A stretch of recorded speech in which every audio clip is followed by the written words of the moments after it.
Hey everybody, welcome to the Financial Thing Thursday evening live stream. It's nice to see everybody here. We are going to be doing another live special guest edition with two of the most good looking people I know. Harry, who is the CTO of Kuflink, and then we have Nattalie Weeks, who is the head of collections. She's a very, very serious person because she's in a very serious position of chasing the money. So we're going to have a chat with her about what it's like to chase the money and how that is, what her day consists of. And we're going to talk to Harry about the technical side or what he faces. I've known Harry for a few years now, and he's always given me a lot of insight. And we talk sometimes about the UI interface. But in case you have not signed up for a Kuflink account, you can go to the Financial Thing website, and there's banners on the site. You can go to the cashback page. You can get £4,000, up to £4,000 as a new customer of cashback. Terms and conditions do apply. Your capital is at risk. Remember, this is a peer-to-peer lending investment, so absolutely not covered by the FSCS. And let's get started. Let's bring them on. Here we go. And I don't know if I can put them on at the same time, but I'm going to try to see if I can do this. Here we go. There is Harry. Say hi to the world, Harry. Oh, hold on one second. I got to unmute him. Here we go. Harry, CTO of Kuflink, is on screen right now. Can you hear me okay? Absolutely, yes. I can hear you perfectly fine. And if anybody in the stream could just let me know, make sure that you guys can hear Harry too. And then off screen, she is sitting in the Kuflink offices, and I'm going to see if I can put her up on the screen for a second. Where are you? Here we go. Hang on. No, that's me. Hold on. Try this. No, I don't know if I can bring her on board or not, but she is there anyway. You're just gonna have to take my word for it, and she'll say something. And Nattalie, head of collections. Yes, I'm definitely. She is definitely here. Okay, that's what's important. If you have questions too, put them in the stream chat. We will do a Q&A, so hang out to the end and make sure that you ask them whatever you want to ask, because it's important. Kuflink's one of those companies that has been on my top 5 of peer-to-peer lending for a while, so you know I'm an investor myself, full disclosure. And I've always enjoyed going for my visits to the Kuflink offices because they have ice cream there. Oh, do you still have the ice cream? Is that still there? Well stocked up. Okay. Have the ice cream. And please hit the thumbs up and subscribe to the channel. Yeah, if you're ever in the Gravesend area, you want to give them a call and stop by and meet them, you can go get yourself an ice cream. Maybe they'll give you a cup of tea. Depends how nice they're feeling that day. But welcome to everybody in this stream. So let's talk about what both of your roles are at Kuflink and how long you've been with the company for. We'll start with you, Harry, who, by the way, you've broken your rib, you told me, right? Yes, I did. Rather unfortunate accident, but I'm getting better. Not as a consequence of working at Kuflink, putting a disclaimer out there.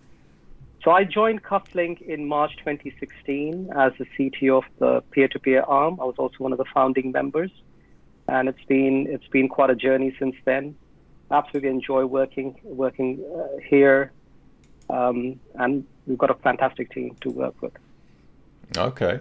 And I just figured out how to get Nattalie on screen. So Nattalie, you are now live to the world. So I hope that's okay. I was happy to stay hidden, Lawrence. So I've been with Kuflink since February 2017. So after working in London in a high street bank for 30 years. So I'm head of what we call loan management now, which also encompasses collections. And I'm also director of KBL, so Kuflink Bridging Limited and Kuflink Group. Okay, and now, so you used to work for the big banks, and I'll tell you, Nattalie, I'm not a fan of the big banks. I have to say that. Nothing against you. I'm more of a decentralized guy. I believe in the decentralization of banking. Hopefully, one day that might happen. But what was that like for you, working with the big banks? And do you think that things like alternative finance are going to remove the need for us to be so reliant on these big high street banks in the future? So I think there'll always be a place for the high street lenders, but they are going to need to really be agile to keep up with the day-to-day banking needs, especially of the generation that are coming through. So the people who are used to high street banks as their main port of call are leaving this earth slowly. And the next generation are not people who want to go into a bank. But, they will always have, and all the time they're viable, they've got the funding and the customer base to be there for the long-term lending. They can take a long-term view. They've got that money behind them at the moment. And they'll also have a place for them for the more high-end, riskier kind of corporate banking kind of deals, the M&A, those kind of deals. So I think there's a place for them, but they really do need to stay agile. Because the one thing I would take from working for a big high street institution is when you want to change something, it's like turning a big ship. Nothing happens fast, and it has to go through many layers of people making a decision. And I'm sure Harry will back me up in Kuflink. If you see something that needs changing, you go and say, we want to change this, and they'll say, yes, we'll change it, and off we go and we change it. Yeah, so they move slowly. That's always one of the benefits of peer-to-peer lending is people can get generally financed a lot faster. What's your view on decentralization? We got this big thing about cryptocurrency, these decentralized finance companies that are popping up. I don't know if you know much about that, but I think it's something the banks have to be a little bit concerned about, that maybe it's going to take away some of their business. I mean, I've got a risk head, so I'm thinking, okay, where's your anti-money laundering? How do you know these people behind this? But Harry might have a different view on that kind of side of things. Yeah, what do you think, Harry? I think I'm on the side of Nattalie there, even though I do follow the crypto world very closely. But at the same time, it's still something which is new. It's still evolving. There's a lot of hype behind it. There is significant amount of risk involved, and I guess users are still not still at grips with the whole idea of how crypto actually works. We all want to get onto the bandwagon of, say, a token or a cryptocurrency or the like. It's more of a marketing gimmick. I think many companies are using it more as a gimmick rather than adding value to the end user. So I'm still a bit wary of cryptocurrency. I do see the value. I love blockchain as a technology. I absolutely do. But for cryptocurrencies to become mainstream, there's still, I think the regulators are clamping down on it, and they might actually come up with their own form of digital currency. I think there's been talks around the world. Lots of governments are looking into it. So it's an interesting space. Let's see how it evolves. Yeah, I totally agree. So Harry, CTO, Chief Technical Officer, you're kind of the guy who takes care of the website, the technical side of things, what's going on the back end. Now, you know that I've always said to you, there are some things about the Kuflink user interface that I find a little bit difficult to use, and I don't think I'm the only person who has said that, but you've made a lot of improvements I've watched over time as you've got new features.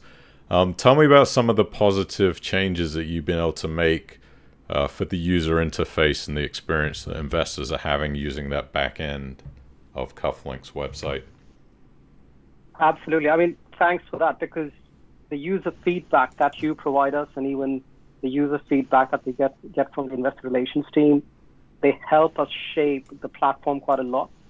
That, and of course the regulations and the product that we are trying to get on board on the platform, these all sort of dictate how we present the information on the platform and the processes that we create. Mm-hmm. It's been a long journey. I mean, since I started, I think we've had to partner with a number of organizations, number of service providers like Onfido, MangoPay, to streamline the process of AML KYC, topping up e-wallets instantly using a debit card.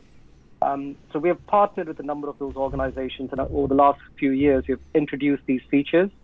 More so recently, I think the dashboard and the portfolio view And that was something that came up as a conversation with you. You sent us a detailed email with regards to the confusing elements on how you viewed your portfolio, and that sort of kicked us up our backside, and we had to put our thinking caps on, and we literally took a fresh new look at the portfolio view, the dashboard view, and we introduced some of those features. We tried to introduce those features into our platform. I hope the data is there, and we're still looking into it. We're always open for feedback. So if you guys see anything amiss, do let us know, and we'll make it as user-friendly as possible. So thanks to our guys. Thanks to all of you guys. Yeah, I always get a lot of emails from people saying, "Oh, I wish this was different." But I think it generally happens with every peer-to-peer platform. Nothing is going to be perfect, and some people don't appreciate how difficult it is just to make a small change to a back-end UI of a website. It's not something you can just Photoshop in a little graphic and change it. It takes coding, it takes time, and you I'm sure are working on a million different things. So Nattalie, let's talk about collections. This is a big deal. I mean, collections is what I think has sunk some of the other peer-to-peer platforms that we're going to talk about later that have failed. You being the head of that, what does your job look like? I would imagine this is a challenging, could be quite a challenging thing to take on. So what does your typical day consist of as a head of collections person? So, I mean, as you can probably understand, people are always quick to take the money at the beginning of the loan, and then not always quite so keen to give it back at the end. And one of the things I would say, we always lend our money through UK solicitors, and we always ensure that our borrowers have had legal advice before they sign into a loan. So at the end of the loan, if they come to me and say, "I didn't understand," I don't believe you. And if you didn't, then I think you need to go and talk to your solicitor who was supposed to have explained this to you. So my typical day, I have disappointed parent conversations, I call them, with people who have a number of reasons why they may not feel they should be repaying me. So I'll be chasing up emails coming overnight, any outstanding issues that have hung over that we're trying to resolve, liaising with solicitors, and on the odd occasion receivers. To be fair, we don't have that many deals that end up in recovery. Reviewing valuations, monitoring surveyors' reports, deciding if we're going to actually put the money out to people. And just, it's kind of a troubleshooting role a lot of the time, and then overseeing the book. So as part of what I do, I'm looking at the book, the split, what we've got, where do I think the risk lies. I own our lending policy. Have you found that the majority of the people that you lend money to are just generally pay without any problems, and you just have a small percentage of chasing that you have to do? Because obviously Kuflink does a lot of due diligence behind their loans to try not to put you in a difficult spot. Yeah. So we do a lot of underwriting and we always do all our credit checks. There's a whole load of AML checks. But we do fully underwrite every deal we do. And I think that's key to collecting successfully. And we also low manage our deals. They're short deals. There isn't much time to resolve a problem. So from the day that deal is written, it comes into my team, and we build that relationship with our borrowers. So you're right. It's a bit like a teacher who only ever remembers the naughty children. The naughty lenders, borrowers rather, stand out, but actually it's a small percentage. Most people are fully on board with the process. We've kept in touch with them throughout the loan. They're fully aware of what we expect them to do, and we are going to stay close to their exit. So one of the things we check day one is the exit that they say they're going to use, the route they're going to use to repay us, has to be viable and has to be achievable. And I'm going to be making sure through the loan that you are doing what you said you were going to do to achieve your exit. Because I want them to be successful. I want them to get out. I want them to be where they want to be. Right. And so typically, if you had to put any kind of percentages on, how many of these people you actually end up chasing. Yeah. What would you say that percentage is? maybe about 10%. Okay, is that good? And with regards, as you used to work in the big banking world, is 10% about standard of what big banks usually have to chase people that don't pay? See, a lot of the banking lending is regulated lending, so it's a slightly different beast, and there are a lot more rights that the borrower has. So you do have to be a lot more careful with regulated lending. You have to follow a very set out procedure, and you have to give a lot of forbearance. So we are unregulated lenders, so that's not to say we don't have FCA guidelines that we have to follow, which we do, and we do follow those. But I think one of the things that people don't understand is treating customers fairly isn't always about giving them what they want. Sometimes, again, we come back to the parent analogy, it's tough love. So the right thing for them might not be what they really want to do. Okay. So I think it's not a like for like kind of comparable to a big bank, high street lender. But how did Kuflink poach you away from the big banks? Like what made you decide to move away from that into the more independent? So I'd done 30 years of commuting into London from Kent, and over my career, I think it was the fourth time that we'd been put at risk and the roles were changing. Our department was being moved to Birmingham. So on this occasion, after 30 years, I decided to take their money and take my chances. So I took voluntary redundancy at the end of 2016. I could have stayed. There was a role in the bank to do, and I turned my hand to other things, like I say, on 3 other occasions. But on this occasion, I thought, no, I am going to step out into the big world and see what it's all about. Yeah, you like the people over at Kuflink, like Harry. I've always liked Harry, and he's not for everybody, let's face it, but I mean that in the nicest way. Between you and me, Lawrence. Yes.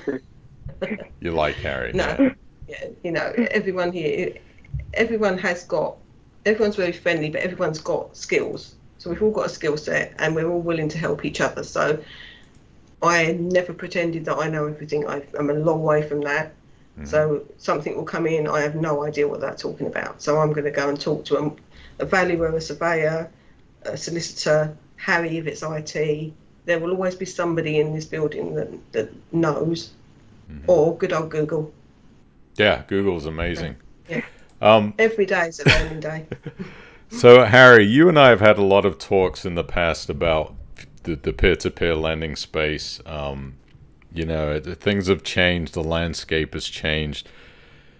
Did you ever invest in peer-to-peer lending, other companies, or do you invest right now? What's your situation? Do you spy on these other companies like some of the other peer-to-peer lending companies? Totally.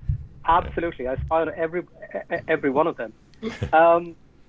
I think pre-pandemic, I was a little bit more active in terms of investment activity. But post-March 2020, I think many companies have sort of exited the space, or some of them have gone bust, or personal choice, I've sort of withdrawn my funds. But yeah, I have absolutely invested and have a small portfolio right now, predominantly with assets capital. I used to have a portfolio with Octopus Choice, dabbled my hands with landlord invest. I'm kind of sitting on the fence with LoanPad. I think they have a great product, so there's a bit of free marketing there, but still, I think there are quite a few good players out there. There's still some companies which are trying to make a difference, but off late, it's predominantly been Kuflink. So yeah. Yeah, and you and Louis go back, right? LoanPad, Louis. You guys know each other from the past, correct? Am I getting the right person? Probably no. I'm not really sure, but I have met a few of the other peer-to-peer lenders in the space. I might have met Louis in some event. It wasn't. I'm sorry, it wasn't Louis. It was. It was Blend who you introduced me to, right? Wasn't it? Jan Marciano. I think it was Property Crowd. Property. There you go. I'm completely off. I thought, but I could have sworn it was Jan, a Blend network that you introduced me to. But no, maybe I'm getting old and grey. My memory's no good. No, I did. So I worked with Lend Invest, which was my first exposure to peer-to-peer in 2013. I was their first CTO when they started off, but they obviously exited the peer-to-peer space. And then, literally sort of had a small portfolio in many of the companies, many of the peer-to-peer firms pre-pandemic.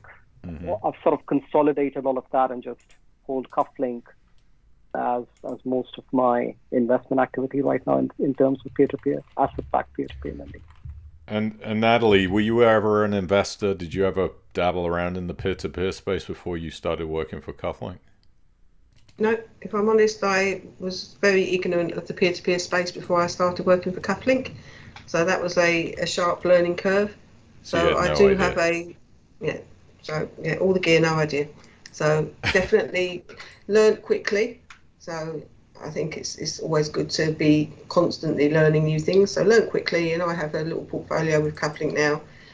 And for me, I think the fact that it's asset backed is the thing for me. I don't think I would be an investor with just a straight loan peer-to-peer company. So for me, how do you collect that? Where's your security?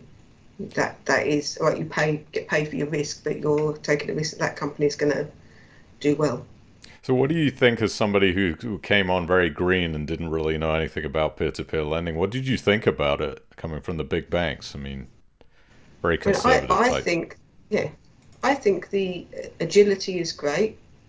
I think we try to be really open with our investors, so they have all the information we have. The returns are good, but we're not one of these peer-to-peer platforms that offers outrageously high returns. You know, it's sensible returns for the risk that you're taking. So I think we move quick, we price for risk, and pleasantly surprised. So it makes kind of makes sense to you then, peer-to-peer lending. Okay. In my basic little brain, the numbers add up. There you go. I mean, that's a good thing. So, Nattalie, are you a part of the credit decisions that decides what loans make it through Kuflink's screening process, or not? Are you just purely on the collection side? I'm a member of the credit committee, so I can be involved right at the beginning when we issue a decision in principle. I've kind of stepped back from that, but I keep an eye on it, and the people who are on credit committee, they get something that they're not sure about or is contentious, then they'll bring it to me, and I'm kind of a bit final arbiter. So that means the quality of the loans that are coming through must be getting better, I mean, with you on board, right? Well, I'm looking at it from a collections point of view. I need to look at this and I think that that makes sense. They can achieve what they want to achieve, and worst case, if I need to collect it, then I can. Yeah, okay.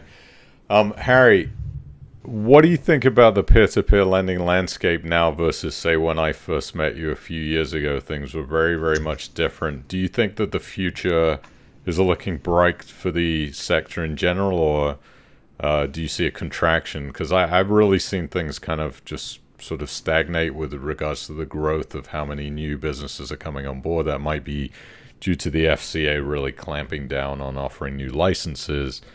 Somebody that's involved in it, what are your views on that? It's a very interesting question that you ask. I mean, when I first sort of joined Kuflink, the landscape was a bit of a minefield. And the reason why I use the word minefield is because the regulations weren't very clear in terms of how to go about building a system, not only a technology platform, but just a system in general, to accommodate those regulations into a product. There were not enough experts, so as to speak, out there who could explain to you in plain English that this is what we need to do and this is how you need to proceed. So it was an interesting learning curve. Right now, I think there have been an influx of companies which have started the peer-to-peer journey. Many of them have closed shop owing to poor procedures or poor lending decisions. Perhaps there was an oversight in terms of did they really understand the amount of cash burn that is required to run the firm.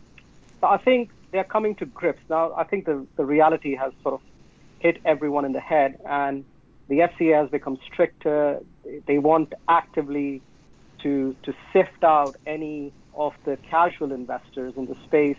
Even if they are retail, they need to understand the risks involved when they are lending money or actually investing their money through a peer-to-peer firm. So as anything in life, I believe this is a learning curve. So there might be a little bit of a slowdown, but as regulations change, as companies adapt and adopt new procedures and policies, we will see perhaps a new way of actually doing business. So I'm still positive about the whole idea. Yes, we are seeing a little bit of a contraction in the number of firms. That's predominantly because the FCA has become really, really strict in terms of who they want to let into the market, because obviously we are playing with people's money, hard-earned money, which is, we all want to make sure that the money is actually working hard for them.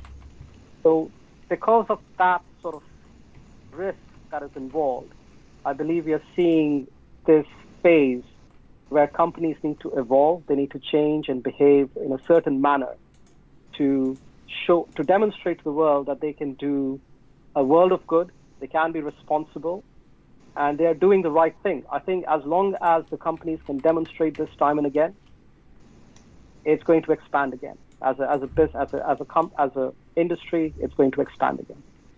That's my view. Lawrence, I would reiterate some of what Harry said, because when we're making a lending decision, we're always clear that actually it's our investors' money that we're putting at risk. It's not our money.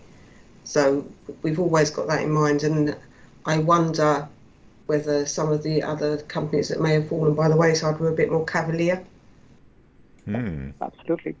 I like that word, cavalier. Cavalier. Wow, yeah. It's a very English word to use. Yeah, it's a very sad situation. What's happened? I mean, I don't know when Harry and you and I haven't talked for a while, but we've since seen.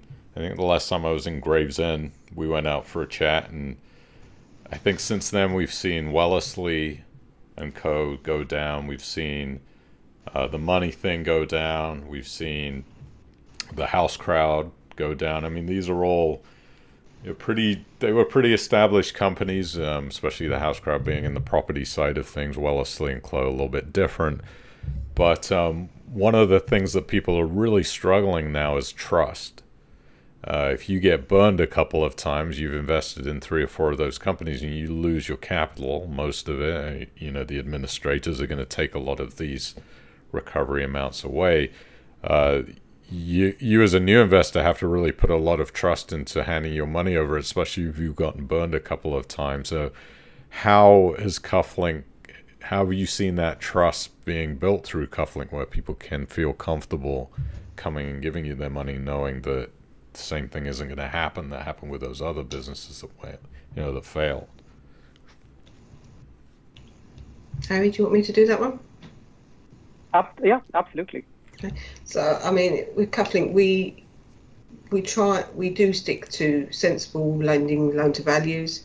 We put 5% of our own money into every deal, and we stay close to these deals, and we call default straight away, and we will work hard to get that money back in because we know it's our investors' money.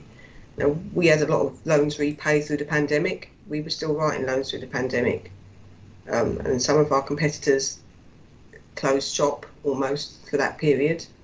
We were still repaying our investors when they're in the pool, when their investments came up due. There was a slight delay, but we made them aware of that, and we was paying month on month on month.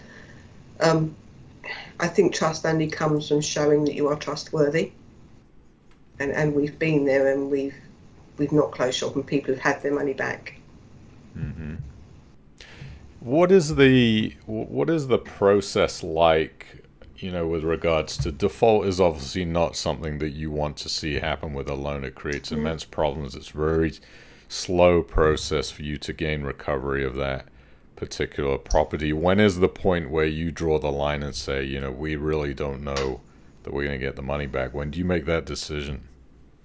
So, like I say, we keep in contact throughout our loans. So usually the first sort of flag is when people suddenly go quiet on you, if they're not engaging. You think, okay, so why have you gone quiet? Our loans are in default the day after So if they've missed a servicing payment, we don't have many loans that are serviced, to be fair. Or if at the end of the term, the first day after the day they were supposed to be paid, they are in default. And we will be contacting them that day and we want to engage with them personally. So we'll be calling them, we want to understand what's caused the delay. We don't put many loans into actually recovery with receivers because it's, as you say, it's slow, it's costly. It's much better if we can work with people. Mm-hmm. And I think at the moment I've got one loan that's being managed through receivers, and it's not an ideal solution for anyone. It is a last case. So we will always try to work with our customers and get the money back without having to appoint professionals to do that for us. Do you have any loans that are currently going through that risk? You said that, did you say there was one? One. Oh. So it's been there for a while. Our customers will know which one it is.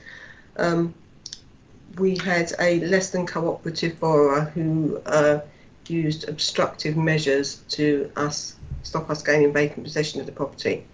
And during the pandemic, there was very little we could do legally to evict a person who was in the property without our permission and without an agreement.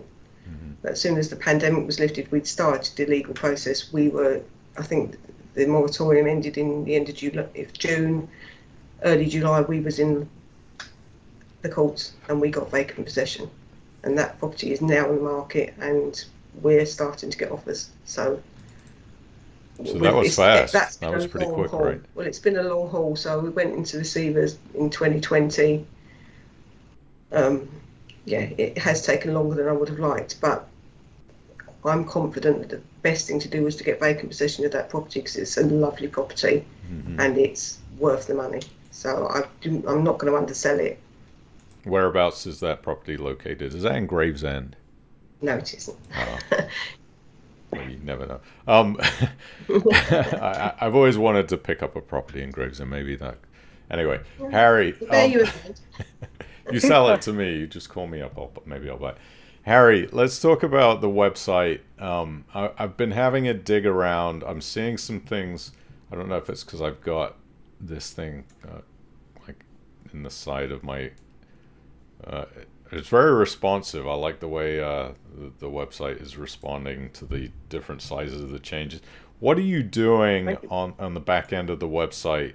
Maybe some new things you can tell me about, like any innovations that you're planning to change, anything you're working on to make the user experience better? Oh, yes, absolutely. So from a security point of view, we are introducing two-factor authentication. The development is in the background, so we should be in a position to release it probably in November. There is the segregated wallets, which is basically, at this point of time, the users can only see one single wallet, which is the general investment wallet. But we are working on building a process of separating them out so that the users can see their current ISO wallet, their previous year's ISO wallet, and also SIP wallet when we introduce the SIP product. Predominantly because this helps the users keep their monies protected within the tax wrapper, and that helps them maximize or make their money work for them better from a tax efficiency point of view. So that's the two major features that we're working on. We also have a new dashboard view, which is just a re-enhanced skin. And I'm sure you guys have seen the changes in the select and the investment journey. I think that was also something that our investors wanted for a very long period of time. So we have simplified that process. We have made it a bit more homogeneous in the way that it looks. So those are the sort of major features that we're working on. Oh, yes, and we're working on integrations with open banking. So not only on the payment side, but also we're looking to introduce that on the bridging side of things, i.e. for on the lending side of things, where we would love for our borrowers to actually go through the process of performing the initial due diligence without having to fill out forms and send it back and forth over email. So hopefully we have these enhancements ready by the end of the year, and it will be exciting times. And when am I going to be able to buy Kuflink loans with Bitcoin, Harry? That's a very good question. I don't think it's going to happen right now, unfortunately. as I said, I think it's an interesting idea. I'm glad that you floated that with me. But I think we've got a fair way to go. It could make you a lot of money. Think about it. I mean, you hang on to some of this Bitcoin, it ends up going up to $1 million a coin. Now, you got some Bitcoin on your balance sheet. You'd be like a Tesla. All of a sudden, this little idea that we talked about in 2021 made Kuflink billions. I like the idea, but I think we'll probably have to convert that Bitcoin into cash immediately. I think that's the way it's going to work with the board. And probably even with the FCA, to be fair. Yeah, that might be a bigger problem for you as with the FCA. Yes. One thing, so I haven't used your secondary market in a while, but from what I remember, hang on, let me turn the phone off.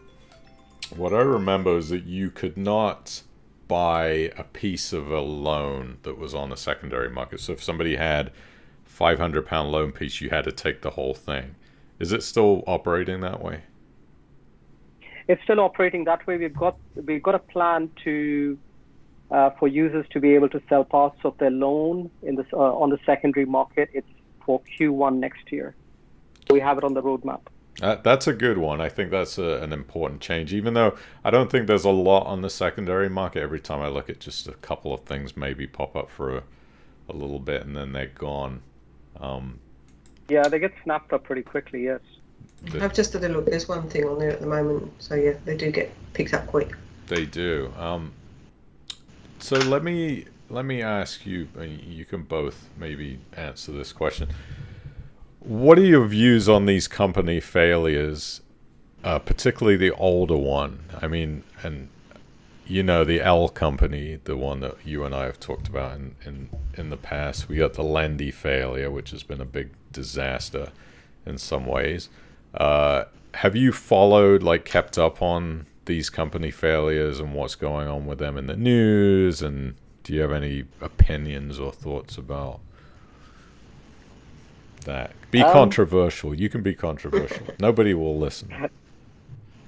I'm a bit of a sad person, so yeah, I'm a bit of a sad person. So I do sometimes pick up the administrative reports off a company's house to have a little look at what they think was going wrong. I think it comes down to what I've always thought is any fool can lend. Anyone can lend money. You need to lend it right. So whether their underwriting procedures, their credit policies, maybe they just wanted to get money out the door. I don't know. But they've obviously, I believe, left themselves overexposed. And when they've come to collect those loans in, they're not collecting them. Hmm. Yeah, it's been a massive problem. What do you think, Harry? Yeah, I mean, it's unfortunate, really. I mean, for the investors and as well as for the industry alike, it doesn't actually put in a lot of confidence in the investor community, especially if someone's been burnt once, you're probably going to stay away from it. Having said that, I think most of these companies, you can see there's a sort of a pattern there. The lending decisions, the due diligence done on the loans have not been up to the mark. And also, the phrase that Nattalie used earlier, they've been a little bit more casual with lending money, and that's predominantly because they've, the money which is available cheaply, and there's just some form of a rush to lend that money out, and have an attitude where the basic way of making the business work is to actually charge the borrower default interest. So the responsible lending element is essential for any firm, who want to lend money, because once you put that hat on, I think the lending decisions become a lot more stringent. It becomes a lot harder. The due diligence that needs to be done is further enhanced. So I think, as I said, it's just unfortunate that many of these companies have not followed procedures. It's just been poor quality work internally. And I think, Harry, what you spoke about earlier around the FCA regulations tightening up, I think over time it has hopefully put the firms that are left on a better footing, because it's quite clear the path they need to follow to maintain their FCA licenses. Yeah. So maybe the FCA is going to do something good by their tightenings of the regulations. Harry, I have to ask you, what is that round silver thing behind you? Is that like a, because I have my crystal ball here, and I'm wondering, do you have, what is that? It's just a part of the chair. Oh, I thought it was some Sits kind on a of, throne. I thought it was some kind of a special, Kuflink crystal ball, but it's the chair. I'm quite disappointed. No, it's Harry's throne, Lawrence. Okay, Harry's throne. We have a few questions, so I'm going to pose these to you guys and whoever wants to answer. First of all, they want to know, what kind of ice cream do you have in the fridge? Usually Ben and Jerry's, isn't it? And Haagen-Dazs. Other brands are available. Well, that's Cookie dough is definitely there. That's the good stuff. Wow, I mean, I'm surprised that you that type of quality Kuflink is putting. Haagen-Dazs and Ben and Jerry's. It doesn't get better than that. Oh, I wanted to ask you. So Narinder was supposed to be here, and he said he think it would be better if you and Nattalie did it, because she's obviously more of the collections person. We wanted to talk about the collections. But I did want to ask you about this, and I don't know if you know or want to comment on this. You can politely decline, but I have to ask you about these late account filings that has come up. What is going on with that, and is this going to be a problem in the future? Are those going to be filed on time? I mean, I can't comment about what's gone on in the past. Narinder's gone out with a comment. I think he was quite clear about that. The 2019 accounts are in. The 2020 ones are they should be in soon if they're not in. And they're working on 2021 now. So we don't foresee any further delays. That was a good answer. I like that. That has been coming across my email a lot. It's kind of the one thing that people have said, it makes me nervous. Why are these accounts not being put in? And I know there was some issues with the auditor that you were using before. I can't remember who it was. It was one of those big London companies, Ernst & Young. Yeah, Ernst & Young. So I think Narinder has addressed those issues, so I wouldn't want to say anything further on that. Okay. Let's see here. Let me see if I can pop these questions up. John Day. By the way, we have about 46 people watching live now in places Europe and the UK. So thank you to everybody who's tuning in. If you can hit that thumbs up, it helps out the YouTube channel algorithm a lot. And if you have any questions, feel free, just pop them in the chat. We'll go through them so we don't keep Nattalie and Harry. Harry's got a bad rib. And how did you do that, by the way? Were you jumping over a fence or riding a bicycle? What were you doing? Do you want to tell us? It's just a sports injury. I do Muay Thai. So. You got kicked? Somebody kicked you? Yes. Yeah. I'm just so shocked right now that you are even doing so. That's a very dangerous sport, Harry. Muay Thai. I think we need to get some insurance on you, Harry. I think we have. Wow. Are you going to be in the UFC? Is that what's going on? No. It's purely something that I do for physical health. Recreation. I've been doing it for a while, so yeah. I have a friend who's fighting this weekend, actually, in a MMA. Yeah, he's 40, I don't know, 43. I think he's crazy, but he's actually going to do a real fight. Anyway, let's talk about John Day's question. Kuflink has many more loans in tranches 13 today listed than several months ago. Is this a change of strategy or merely a reflection of the market? So, why is there more coming into the pipeline now? Is that just demand and supply, or? We did pick up a few more development deals through the pandemic, and they've worked well for us. So the tranches will generally be a drawdown on a development deal.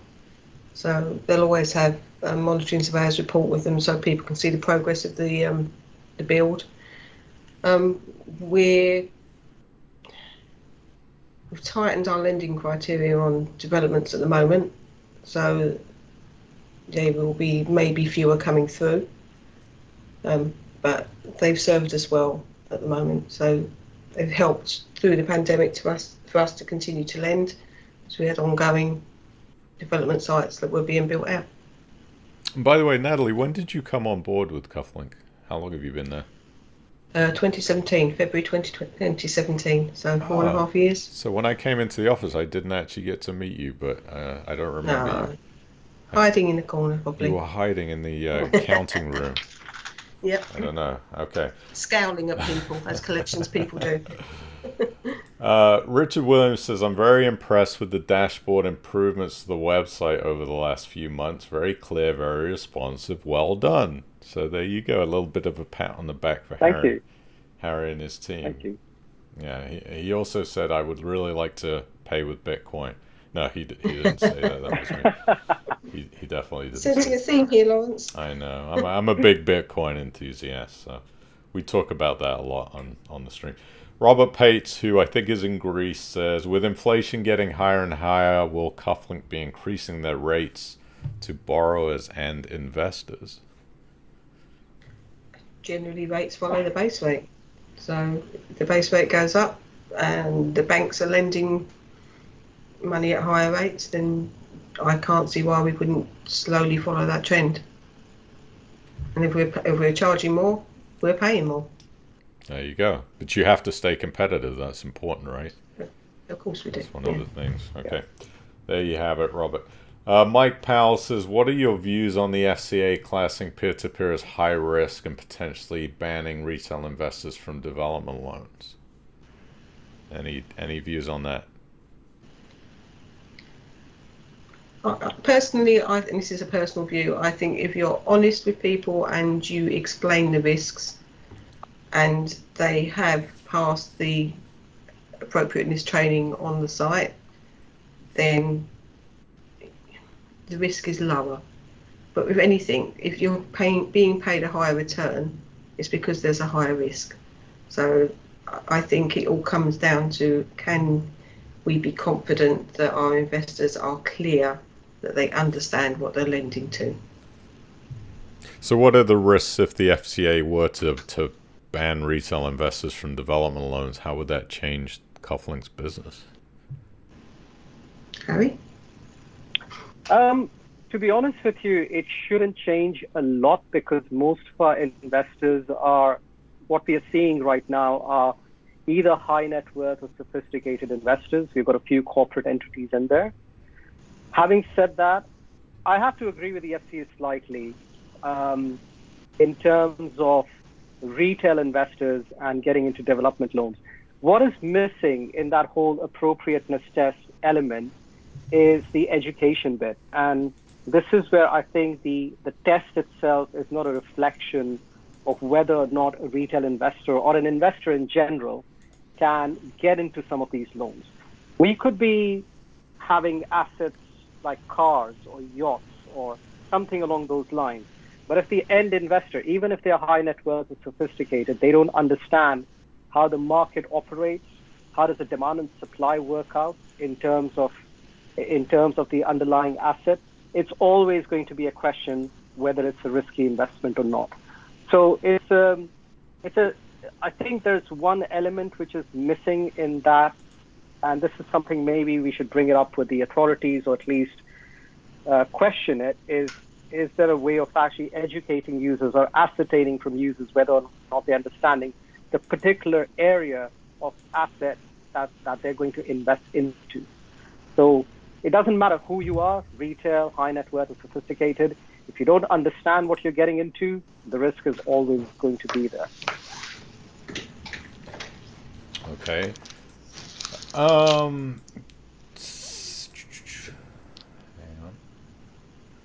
Chris has a question for Nattalie. Have any loans failed to repay at Kuflink, and have you had to take recovery action? I think we spoke about that. You said you've got one at the moment. How about in the previous history? What's that number been like? I couldn't tell you a number off the top of my head. We've generally got, I can generally count on one hand how many I've got active receivers at any time. At the moment, we're at a very low number. We've always recovered all of our investors' funds. There has been on occasions, as you'll see from the statistics on the site, a small write-off that we've taken. but there's very few of those. But we've always recovered our investors' funds. It's kind of a rare case scenario that happens. Yeah, it is costly to go to a receiver, so it's not something we do lightly. Let's see. Now, Annabelle Nyron, who I think is in Spain, because she always says "Cómo está," so I'm presuming she's in Spain. What proportion of reserve deals fail to go live? She says she recently had a bad experience. So, what proportion failed to go live? It's a small proportion, Harry. I would say. I wouldn't like to quote a number. 5%, not even that. I don't think. We generally don't put them on reserve until we're more confident that they're getting close. But some things we've had one where all the legals were done, and at the last minute the borrower decided not to buy the property, and there's nothing I can do about that. We've got one that's back on at the moment on reserve, that's been on reserve previously, an easement issue, so access to putting the utilities. A problem with that came up, so you're not going to be able to build that property without the utilities. It's taken us a while to resolve that, but now that's resolved. Now we're back. We put it back on reserve because that one is close now. Okay. Chris Haig says account cash withdrawals still seem to take a long time in comparison with assets, capital, and loan pad and bolted. Is there any sign of the timescales improving? So with those withdrawal times? We are actively looking into some solutions which can expedite that process. I can't give you an exact time scale yet, but we are actively working on it. We definitely understand the amount of time that it takes right now. We tend to the process right now is quite manual, and we are trying to introduce some tech in there. We were looking into something a couple of years ago, pre-pandemic, which could have solved the issue, but we decided to take a step back from that project. But next year, again, these are things that we have lined up for product development in Q1 next year, and we'll keep you posted on that. Yeah, you know what you could do is pay people in Bitcoin, and then it would just go through in 2 minutes. The amazing bit. Imagine you pluck that out of thin air, Lawrence. Isn't that amazing? Secretly, you have like you're involved with a Bitcoin sort of sponsored by Freemasons or something. Yeah. No, I tell you why I say that, honestly, because I'm somebody that gets paid a lot of the time in the UK, and I travel a lot, and I've just always used these transfer services to send money, and it takes a couple of days. Well, recently I just convert it into USDC crypto, and I get it in 30 seconds with a tiny little fee, and now I'm understanding why cryptocurrency is going to rule the world, because you can send it anywhere in seconds, pay very low fees, and it makes a ton of sense. Now, people that live in the UK may not need that kind of thing, but there's plenty of people that are roaming around the planet Earth or who want to get paid instantly, and it's an amazing thing. I mean, do you remember when you need to wire transfer something from a bank overseas? You'd be waiting a week. I mean, thankfully it's gone down. You're probably a week's notice. Yeah, it's gone down a lot. I mean, now you can use TransferWise and usually get it the next business day, but God forbid you need money straight away. If you're overseas, you can't. The only way to do it is through cryptocurrency, which makes a lot of sense. So that's why I keep saying Bitcoin, Bitcoin, Bitcoin. But I think the speed of Bitcoin and the take-up of it will drive the banks to improve their service, because if they see they're losing business because of it. Absolutely. Yes, or maybe Bitcoin will just take the banks down completely. Who knows? We'll see what happens. Mike Powell said, it's going to be interesting. Do Kuflink charge default interest for their own account? Not really. Maybe you understand that more than I do. Yeah, so we do charge default interest, but we're never guaranteed to recover that. So when our loans go into default, we continue to pay standard interest to all of our investors, even though we may not get that back as well. So yes, we do charge default interest, and if it's recovered, we have that. But we are taking the risk on that. Our investors are pays their standard interest all the way through, when quite often we'll be getting nothing. We're not earning anything at that point on that loan. We're taking the risk of what we will recover. Okay. Understood. Now, somebody had put in the comments about education, saying, brilliant, the first platform I've heard mention investor education, understanding valuations and J-curve on a LTV of developments. One of the things that I'm going to be doing soon is going to be like a full tutorial and some investment education on Kuflink and how the platform works and what the loans mean, what investors need to look out for. So stay tuned. Harry and I are working on making that happen. We've been talking about doing it for a while. So that will be there for people in the future, investment education, which I'm a big believer on. Let me see what else we have. A couple of other questions. Dave Dawson says he likes Crowd Property because on a very late loan payment, they increase the rate of compensation to the lender. Is that something that Kuflink would consider doing in the future? Harry, I don't know if that site would stop paying interest at the point it goes into default. We've had conversations in the past, but we sort of decided just to pay standard interest, even though, as Nattalie said, that the loan might be in default, and we are not really receiving any money. It's a good point, but I think we're going to keep things very simple for the time being, because this is something that has worked. And it's almost like, why break the system when it's working already? So it's a good point, though. I'll definitely bring it up. And it is something that Harry said we have looked at and discussed a few times in the past, so I'm sure we'll discuss it again in the future.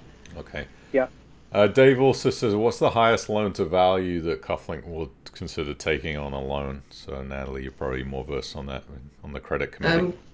75% of OMV, open market value, but that's subject to it being no more than an amount versus the 90 days. So at the moment we wouldn't really want to be more than about 80% of the 90 day. We might be increasing that soon because we put it down to that whilst we were in the pandemic.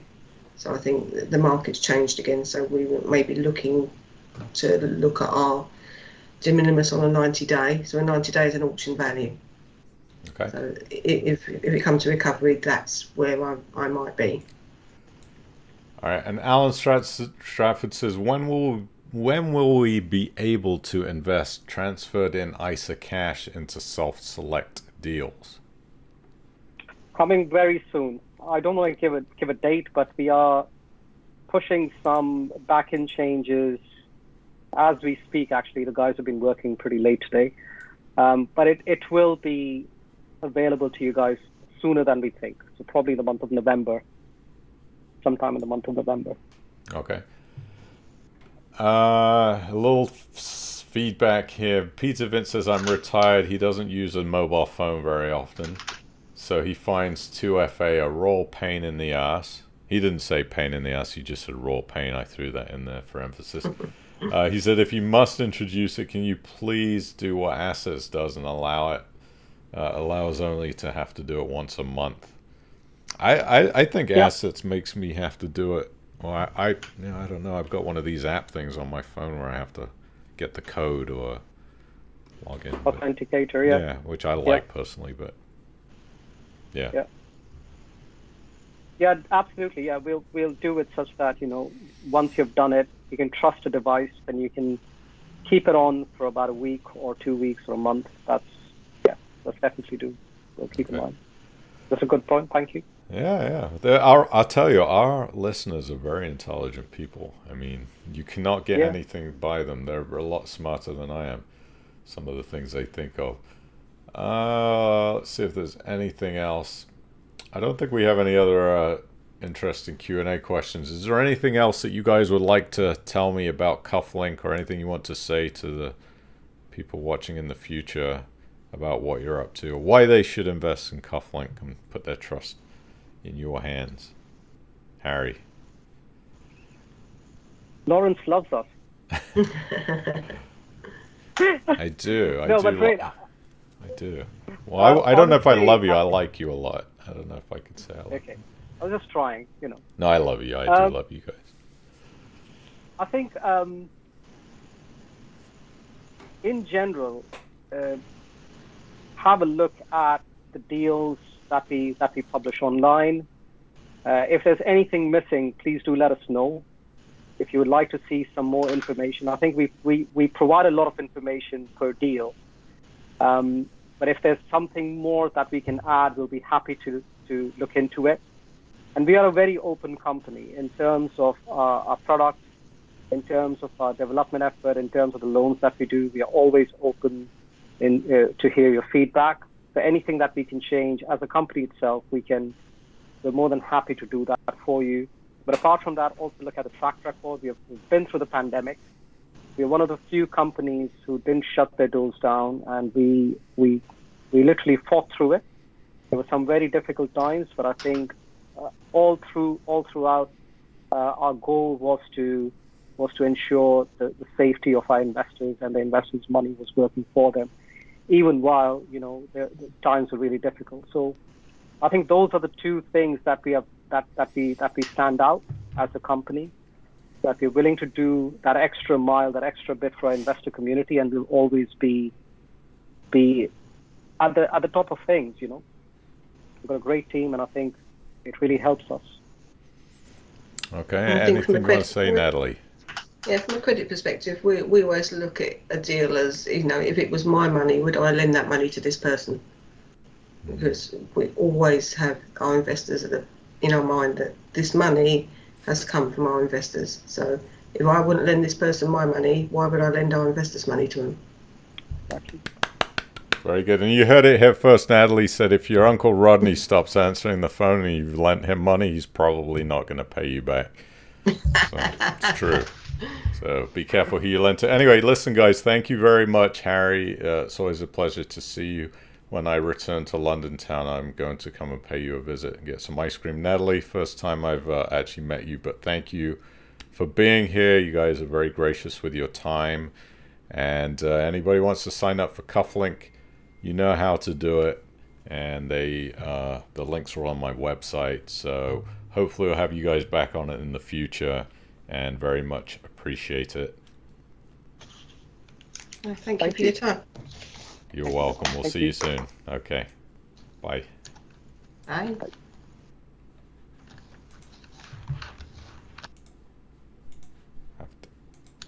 There we go. We got rid of them. I think. There we go. So, there you have it. That was Harry, CTO. Nattalie, head of collections. We got some really good insights into how they keep the loans on the up and up. And I feel very good. I've never spoken to Nattalie before, and I feel very comfortable about her being in control of that collections department. It was a very insightful thing, and thank you to them. I do this out of love. Getting these people to come and appear in front of you live, just so you know, is not easy. This is not something that everybody really wants to do, because they don't know what kind of questions they're going to get faced with from you, and they try to answer things, in a very open and transparent fashion. So it's not easy to get them to come on, but I do manage to twist the arms of some of them, and some of the other ones don't want to come and do it, but I do try to get as many people as I can for you and to provide that information. So I really, really hope that you find it useful. And as far as I know, I think I'm the only person that is doing this and getting these people in front of you, so you can really find out what they're about. Because I think that's key, is education is everything. If we know who's running these companies, who's handling credit committees, who's deciding which loans come on the platform for you to invest in, this is a big deal. And this is very, very valuable, I would say priceless insight and information if you're an investor. So I'm happy that I'm able to bring that information to you. Couple of other bits and pieces of things. I was able to make a donation this week to Forest Home in a pool endorser, which was where my dad actually was in hospice when he had cancer, and thanks to the trading 212 portfolio, I was able to make a £400 donation to them this week, and I'll be making another £400 donation to the Worldwide Healing Hands organization in Kelseyville, California, and we're going to try to get Dr. Paula Dunda, who runs that organization. She does complimentary mission trips to give medical aid. She takes doctors and nurses to different countries and gives free medical care to thousands and thousands of people, thousands of women in these countries who cannot afford and do not have access to medical care. Some of them are in very, very remote locations. So I'm going to get Dr. Paula to come on, and she is collecting donations at the moment to get some equipment to take on the next mission trip. So I really am very passionate about these two charities and causes, Forest Home and Pool, and Worldwide Healing Hands. So gonna get her to come on. I'm gonna tell her about the donation. She doesn't know about it yet, and I'm gonna get her to come on to a live stream. It'll probably be an impromptu one. It won't necessarily be on a Thursday, but maybe it'll just be a 10 or 15 minute short stream to sort of highlight what she's doing over there, because I think it's a great thing, and maybe some of you out there will feel it in your heart to donate to a really great cause, and we'll see what happens. Not everything is about making money. For me, it's about giving back and giving to charitable causes, and giving back to you, giving the information back to you. And if you're interested, you could check out my Patreon channel too. I'll put a link in there next week. I don't know what the link is, but you can Google Patreon financial thing. But let's take a look at what's going on with the Trading 212 portfolio right now. And what we've been doing with that. I decided to really continue on with it because it's been a good run. So I thought, we've given the charitable donations away, and I'll continue to do that from September onwards for the next year. If the portfolio makes money, we'll donate a percentage of the increase and try to take this portfolio to the £30,000 range. We started at 5,500, and you can see we've had a bit of a dip this week because of the drop in oil prices. Not really terrible drop, but we were close to about 15,200 in the account value. We're sitting on about £400 of cash. Everything else has been deployed, and you can see here how the different shares are doing. We've added a couple of positions, which I'm really excited about. Centrus Energy, I think I added a small position to them, so added on top of what we already had. We're up about 78% on that. CleanSpark, which is a crypto mining company, up about 9%. We've got £872. We got Comstock Resources, which has been a bit of a stinker, down 12%. But I fully expect with what's going on with the energy and the oil prices, by the end of the year, this stock is going to be totally fine and will rebound. We got Diamondback Energy. This was a new addition, up a little bit less than 2.9%. Facebook has been rebounding a little bit. FlexLing minus 4.8% in the red. Again, this is energy stock. We got Hut 8 Mining up 32%, another crypto mining company. Old Faithful Laredo, which was up about 75%, is down to 58%, but still in the green. Lloyds Bank coming back from, I think, 78% in the green up to 90%. Microvision, I think this stock to me is just one of these that we just have to sit and hold. It was a small purchase. It's not done well. I don't know if it's worth cutting the losses on it for £221. I mean, unless you want to take a tax loss of £277, which maybe that'll happen next April. We'll see. Occidental Petroleum 12.7% in the green. Olin 5.8% in the green. Palantir 6% in the red. Tullow Oil 4% in the red. That was almost about even. I think it was up about 1% a couple of days ago. This one has actually really been disappointing. A UK company. It's very small. But you can see up here we were in the green at 55p. We'd paid 54p a share. And we finally made it into the green. We were way down on this stock at one point. You can see down here at 44p, actually less, 43p, down 16% at one point. So that thing has bounced back, but it's been a bit of a disappointment on that one.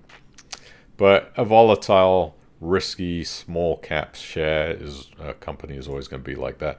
And we got Vermilion Energy up about 50% in the green. So overall, the portfolio, I mean, we're talking about a tripled portfolio, which is an excellent result. I will stay heavily invested in energy and oil companies at the moment. And I think the crypto mining market, this company CleanSpark and Hut 8, will do well as the price of Bitcoin continues to increase. You can see that has been happening over the last month as Bitcoin has rebounded from 39,000 US dollars up to a high point up here. We tapped over $58,000 this week, but what a move, right? Down here from its lows of, I think we're at 39,000 all the way. We put on almost 20,000 US dollars of gains.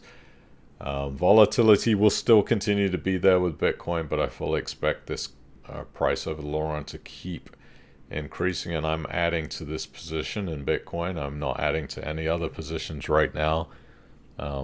If you want to see what I'm investing in, you can go to the Financial Thing website, and there's a link up on the top. This is where I invest. It shows you all the coins I own, all the stocks that I own. And what I'm going to start doing is posting on the Patreon account about the exact allocations and the amounts that I have into each one of these. So if anybody's wondering, well, what do I have invested in each one of these coins, I'm going to put that into the Patreon account. So if you're interested in that, you can, again, Google Patreon Financial Thing.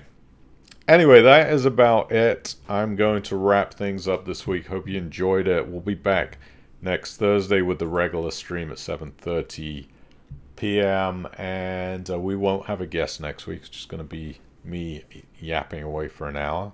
Hopefully not too much more than that. And thanks for everybody who was here.